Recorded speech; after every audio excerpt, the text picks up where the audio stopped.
Most companies have a GTM strategy, but very few have a GTM that actually gets the money.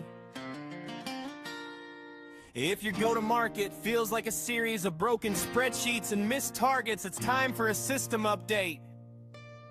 Welcome to GTM Get the Money Live. I'm Chris Ryan and I'm Leah Parillo, your hosts, and we're here to install the operating system for your revenue. We're moving past the theory and getting into the high-stakes execution of what it takes to scale in 2020 fast. Ladies and gentlemen, welcome out to GTM Get the Money Live. Another great episode. I am super excited for this guest, strategic partner, Tara Gearhart. I've known her forever. Ladies and gentlemen, she has possibly the most amount of energy I've ever seen and thrives in chaos, which we will talk about. Tara, welcome to the show, and please say hello to everyone. Hello, Chris. Thank you so much for having me. I'm super psyched to be your guest today. And hello, listeners. Hello, millions of fans. So now Tara, if you didn't know, was a podcast superstar back during COVID and then got too busy with her agency. She owns T Media Consulting out of Boston. She's a HubSpot Platinum Partner. She also was, what number employee were you at HubSpot? 100? Yeah, it was like 103. 100. So she knows the OGs of HubSpot. She has been to every inbound, which is now called Unbound. Which so that'll be a first for both of us. But welcome to the show. So if you haven't tuned into the show before, GTM Get the Money, obviously it's a play on go-to-market. It is all about solving revenue problems for C-suite leaders, founders, CEOs, etc. But it's to find and solve revenue problems for good. So it's all about revenue for good and revenue for growth. We want to help the good people who are going to give back to those around them too. Tara, when you and I were talking, again, we were talking about the biggest impacts to revenue. We're both agency owners, do slightly different things, but very complementary. And you had two very distinct points that were completely opposite ends of the spectrum. One was you said a messy tech stack or a lack thereof a tech stack is a huge hit to revenue. And number two was the psychology of leadership. Now, one is tactical infrastructure. One is more psychological. Which one do you want to talk about? Because I think they're obviously completely different. Maybe we can do them together. Yeah. I mean, I think, yeah. I mean, they are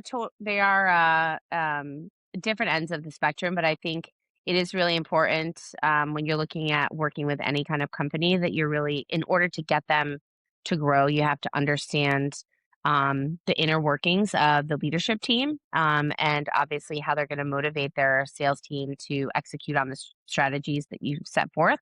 And then, I call it getting your house in order. So making sure that your tech stack that you have and the infrastructure that you have for scalability and growth is something that you don't have to rip out in 2 or 3 years when you're hitting different gates of revenue and re-implementing new systems, because with that comes a whole host of problems. Adoption from staff, historical reporting getting wonky because it's moving from system to system, all of those things. So that's really why we like the HubSpot tech stack. Obviously there's a lot of software options on the market. With AI coming into the marketplace, there's a lot of, things like Lovables and, really quick tools that will get you where you need to be. And in startup bootstrap mentality, like we do see companies that are just like, hey, let's just get some things out there. But what I really challenge leadership teams to think about is, yes, we want to bootstrap and get things right out the door, but like you don't want to be doing this exercise every 2 years. And as you go from 1 million to 10 million to 50 million to 100 million, it just complicates the processes and adoption cycles. If you don't pick a tech stack or pick some sort of SOP process that will carry you through all the different phases of GTM, essentially. And I think it's, I don't want to say it's hard to quantify, but when you have a messy a tech stack, a lack thereof, or too big of a tech stack, which is also a problem. Yep. to quantify the ROI, like what happens with our agencies a lot, and I can speak to this obviously because you and I are, on the front lines. We come in and we're hired to grow the company. And then we soon find out that there's infrastructure problems through our sales discovery. And then we end up spending, 3 to 6 months while we're trying to grow the company to build the plane as it's flying because the tech stack was never right in place. And it, honestly, for us specifically, it doesn't matter if it's a large enterprise or if it's a startup. They're the same problems. Like they're just not connected. They're not integrated. But how do you convey to your clients the ROI and the importance of infrastructure? The importance probably being easier to convey, but how do you understand, like, how do you convey to them, like, hey guys, this is an investment. It's going to take time. And I can't tell you the dollar return, but I can tell you the huge pain points if you don't do this the right way. Yeah. I mean, we quantify it as I talk to it in layman's terms, like how many headaches and how much man hours do you want to burn in retraining employees? Like those are the things that people don't think about, right? Like obviously a tech stack has a monetary cost to it just to have applications for the software. But then if you are like using a tech stack that doesn't have all of the things that you need, you're either going to spend time in either internal resources to band-aid and rebuild and man hours, or you are going to have to hire out into vendors, which is building out Band-Aid and, man hours. And then also it's like all of your campaigns kind of reside on this too. So it's like the way I try to quantify it is I say this one root problem is going to continue to show up in many places, right? In the future. It's not just going to be in this one particular paid ad campaign or this one particular connected TV campaign. It is going to show up in how fast can you turn around, a segmented email list to all of your different clients, your prospects, your power users, your, churn risks. Like if you don't have all of those things like architected in a solid state, where it's not just one sole person that owns that, because that's also a problem. God forbid that person goes on vacation or decides to take another job. It's really important that the leadership team as a whole understands fundamentally like what the tech stack is doing, the areas that the tech stack is improving in, and that will help them realize like ROI. And so usually when I just put it straight up bluntly like that, I'm like, hey, you're going to pay now to do this and you're going to do it once, or you're going to continue to pay for this pain point every 2 years in perpetuity. And it's just going to get more expensive and it's just going to get more timely. And like, if you want to do that too, that's fine. But that's going to be you have to build that in. So yeah, I mean, I like the continual problem because it is, and I don't think people will quantify it that way. But you see firsthand when you come in. I think most people think when they're building a tech stack or building a CRM or putting together some sort of marketing automation and sales automation platforms, they think it's going to cost like what the platform costs. Right. And you're making a very good point that it is continual cost. It's opportunity cost. We even talk about that. If your sales team isn't getting the intel because your system was set up wrong, they're not selling deals or they're potentially losing deals. So, I mean, I think we probably both gravitated early to HubSpot because us specifically, and this is before I knew you, because we had so many systems going on. We're like, we need a closed system, and HubSpot's like, this isn't a HubSpot commercial, guys, but like HubSpot is a very good closed loop system that has evolved over time, and it's been one of the the horses in the world right now. Is it perfect? No, but they're really good at integrating other. So is that why? Other than working for HubSpot, is that why you shift to HubSpot, because it's so integrated and so closed loop? Yeah, I mean, it's really like you see tons of software platforms out there on a regular basis. There's always some new things popping up, specifically in the last 18 months. It's like, oh, AI generated tool, quick this, plug and play, blah, blah, blah. The reality is there's still no system on the market that is as efficient in addressing all of the spokes of a business that needs to happen from a customer service standpoint, from a content and an agentic and an SEO standpoint, all the way through to nurture and email marketing, all the way through to integrations with your invoicing and your, CSX team. And then just basic operations, right? Like data, right? Who's who? Is it the latest? How can you maximize it for sales opportunities? So it is the best in class on the market, and it does have a very robust development and product roadmap that is at the forefront. I mean, it's no surprise that Dharmesh has, he's like a very strong brain behind the product, and he's been in AI for the last 5 years before AI was really like kind of, a consumable, you know term, right? We've AI's been around, but it hasn't been consumable until really OpenAI kind of said, hey, here we go, open it to the masses, right? But he's been working on that, and integrating and all of those things, for the last really 4 years. And so it's no surprise that we do have the most robust marketplace, because there will be companies based on your industry that you will have to use a legacy SQL database,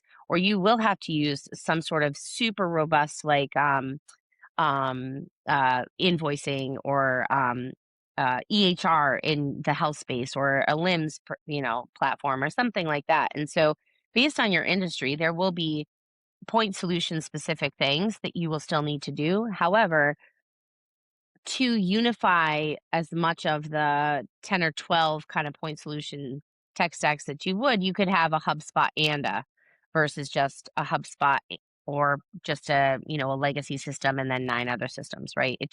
It mitigates the amount of upkeep, because with 10 different logins, 10 different tools connected, just the opportunity for data to be misread, the opportunity for things to break and fail, and then everybody's just pointing at everybody else because they're like, oh, well, we only do this one part of the system. So that's really why we like HubSpot.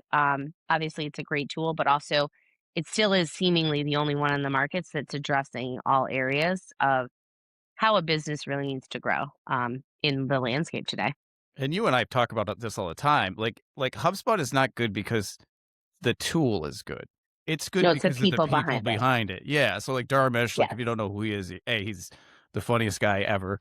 Yeah. But he's a developer, so he has a lot of dad jokes. But I was at a Yeah. conference last month, 5-6 weeks ago, and Yamini was there, and she's like, "Hey, we made a lot of mistakes out of the gate with AI, and then we restructured the accountability to have the leader of the company to be able to come out and tell people that, who are HubSpot customers, by the way.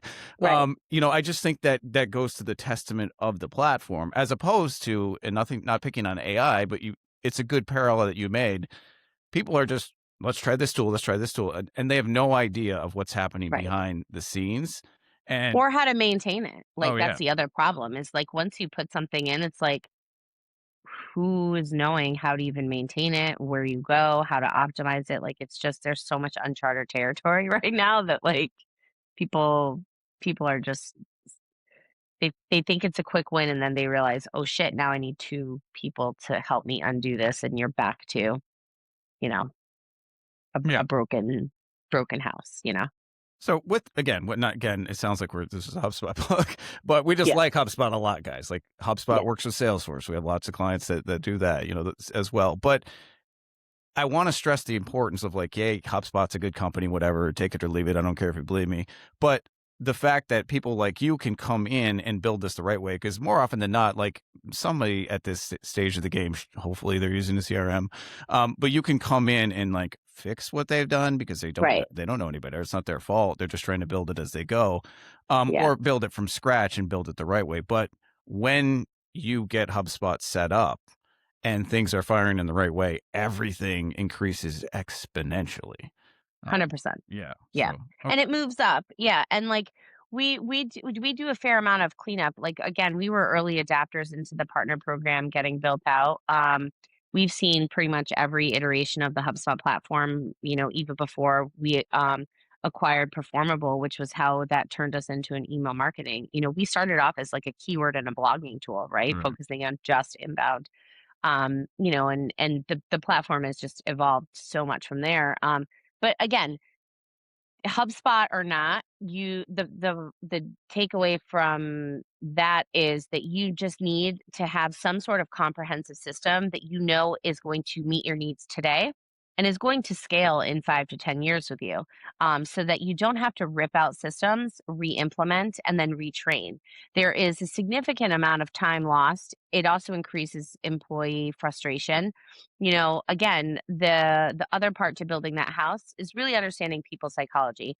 And I joke about this all the time because I'm like, I should have a doctorate in psychology at this point, just working in my radio days all the way through till being inside sales, but also being a business owner.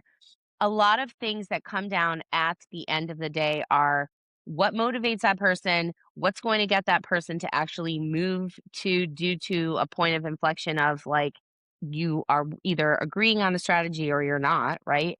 And then the same comes for how leadership can motivate their sales team to maximize whatever product or tech stack that they're using. If the leadership is constantly chasing a shiny object, their sales team is going to get burnt out, not only just on the front lines of selling and driving revenue, because everything comes back to sales, right? Like, how much money is the company making?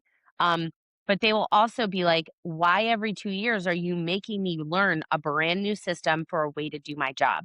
They will either leave and go to another company. They will either just mail it in and be lazy. They will not adopt the new systems. So it's really something that leaders should take an earlier look at from a longer term perspective, because it's not just implementing a tool at a very startup stage. It's like, is this tool able to help my company grow? And with that, there's so much forward ROI from just even a personal impact standpoint.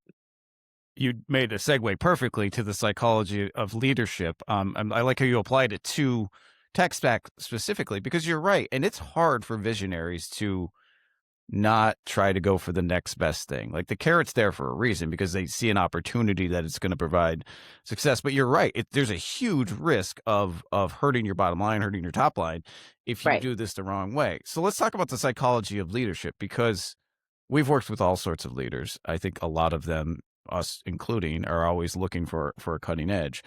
But what else is, like, how do you tell the psychology of a leader if they're going to think one way, but be able to have the ability to step back and consider all options? Because I have a feeling when you're going in, you're presenting options that aren't the quick fixes. You're going in Right. and you're sending the right fixes. Is that fair to say?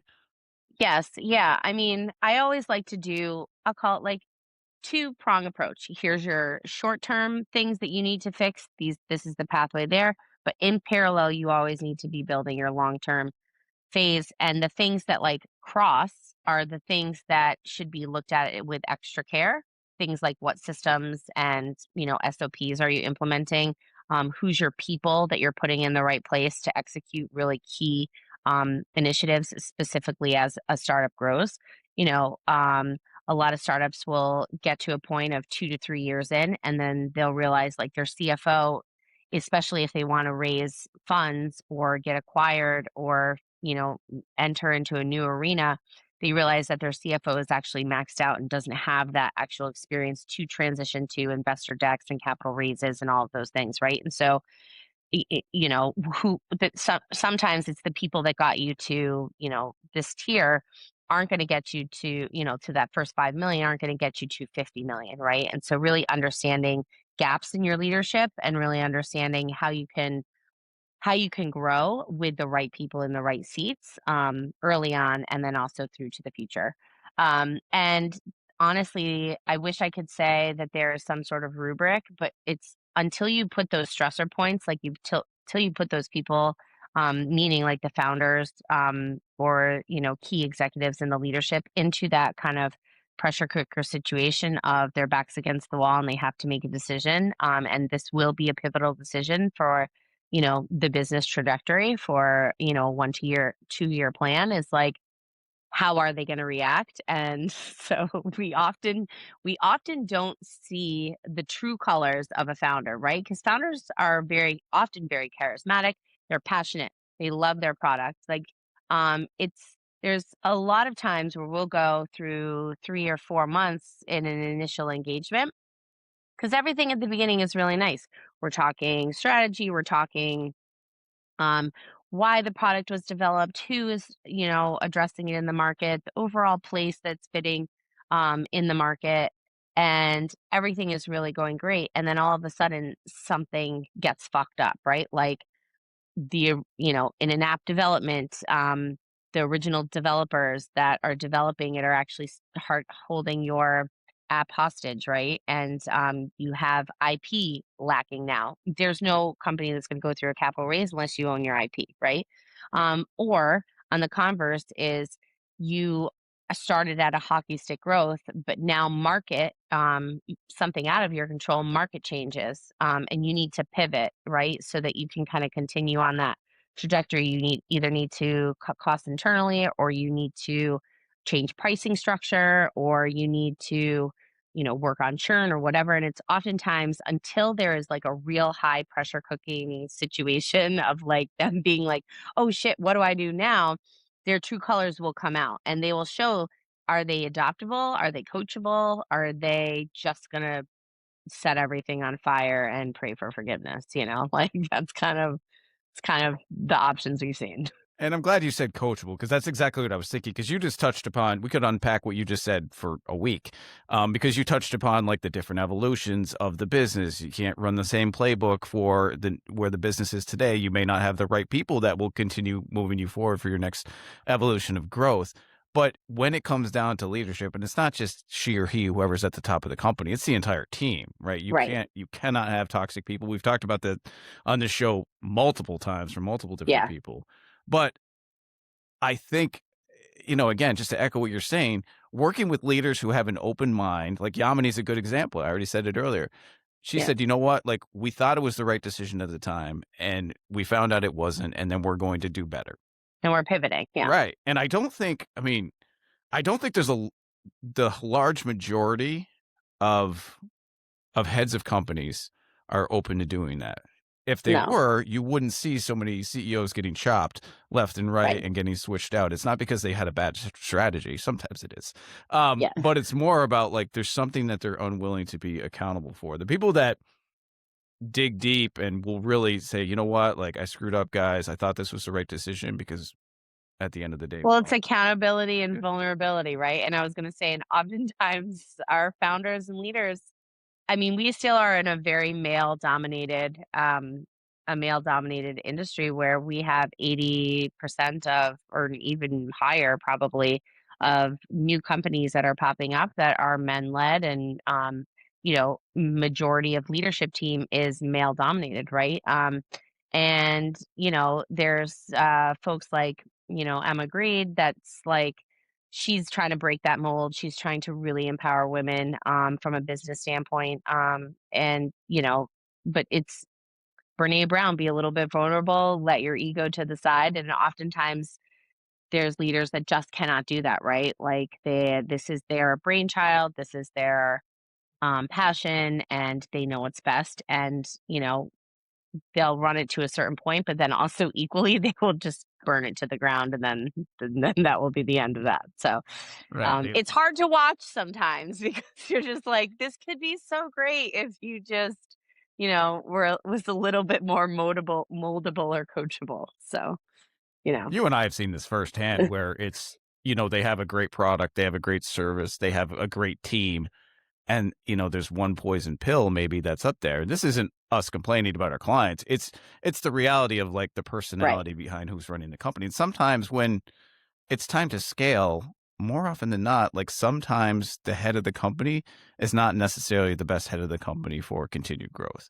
So, gotcha. Okay. So this is great. I love the tech stack. I love that you talk about the psychology of leadership. I think your shining star from a revenue aspect and how you help customers is your strategy. Like you have a very strategic approach. You're a tactical assassin. Like we both know that. Like you get all this infrastructure and all these nerdy custom properties and things that HubSpot does. You understand the psychology, but when you work with an organization, I have seen this firsthand. You come in and you analyze what's going on, and very go to market. You start putting the pieces together in the order that needs to. It's an honor to work with you, and I just think you're thank you. You're a brilliant human being who is completely chaotic at the same time, which is a different story. Okay, so we talked about a lot of things. What's one takeaway, Tara, that people, like if they had to do one thing today, it doesn't have to be tech stack, it doesn't have to be psychology. What's one takeaway you think that would help them? I am going to say dig deep into yourself and see what your true weakness point would be, right? Because if you're a business leader and you are trying to get to the next level, you have to really be 100% honest as to like, I'm really not great at this, and this is really ultimately going to hold me back. And so I do think that just having that honest conversation with yourself is really, really important because then you can actually have clarity to make decisions.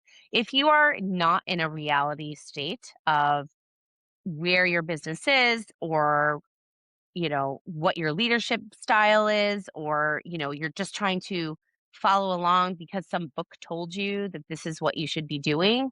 And it's really not true to your core of to like the person that you are, right? Like that's going to, again, present itself in other ways down the line. And you have to be really honest about yourself with that. So it's a hard ask because no one likes to look at themselves in the mirror and say, what are you like the shittiest at? And like, what is your thing that's like going to totally fuck up the business?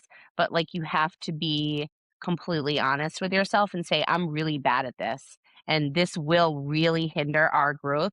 Maybe not now, but like maybe in 3 years. And that will ultimately lead to we've seen snowballed bad decisions because someone's like trying to mask that from themselves in a leadership position.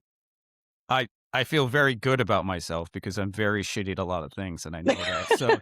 So yeah. So kudos to you. Yeah.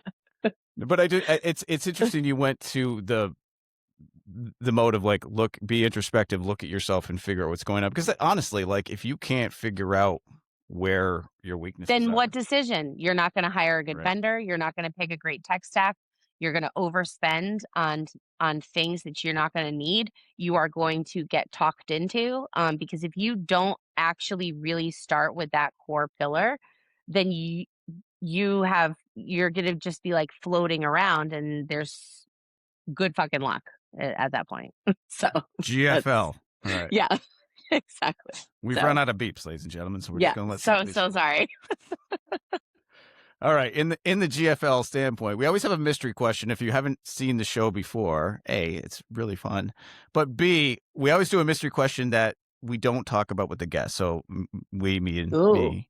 So yeah, so this is new. You haven't heard of it. So one of the funniest things I think about you is that you work with everybody. You have a vast experience across a billion different industries. You could talk about anything, and there's never anything that people can stump you on. You're kind of the Cliff Clavin of the agency that's world. So kind.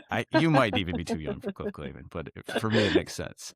So your ICP, which I would never coach this, but I asked you, I was like, Tara, what's your ICP? You're like, anybody that doesn't suck.